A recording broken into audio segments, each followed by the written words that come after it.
Hello সবাইকে। আজকে তোমাদের সাথে যে গল্পটা শেয়ার করছি সেটা হলো বৃহস্পতিবারের গল্প। বৃহস্পতিবার সকালবেলা তাড়াতাড়ি ঘুম থেকে উঠে ঠাকুরের জায়গাটা পরিষ্কার করে ঘরদোরগুলো মুছে ঠাকুরের বাসনগুলো ধুয়ে আমি চলে এসেছিলাম ছেলের জন্য লাঞ্চ বক্স রেডি করতে।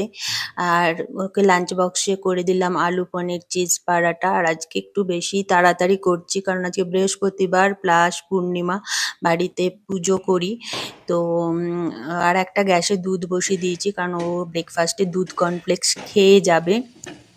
আর জানো তো আজকে সকালটা না আমার কাছে খুব স্পেশাল আর খুব আনন্দের।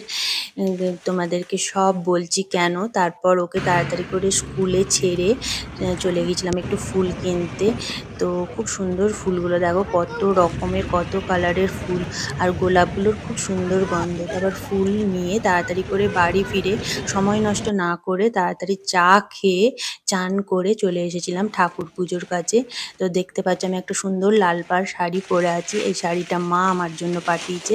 আর এই যে লক্ষ্মীনারায়ণের মূর্তিটা দেখছো, এটাও আমার মা আমার জন্য পাঠিয়েছে। আর লক্ষ্মীনারায়ণের সাথে লক্ষ্মীর একটা বাহন আর এই কলা পাতা আর ধান, একটা ক্যালেন্ডার, তারপরে আরও অনেক কিছু, একটা গীতা, তারপর আমার ছেলের জন্য গুঁড়ো দুধ, মিষ্টি এইসব মা পাঠিয়েছে। এই জন্য আজকের দিনটা আমার কাছে খুব আনন্দের আর খুব মানে স্পেশাল হয়ে থাকবে। আমার এই শাড়িটা না খুব পছন্দের শাড়ি। আর এখানে না আমি লক্ষ্মীনারায়ণের একসাথে আমি কোথাও পাই না। লক্ষ্মীনারায়ণ রাধা কৃষ্ণ পাই, বাট লক্ষ্মীনারায়ণটা পাওয়া যায় না।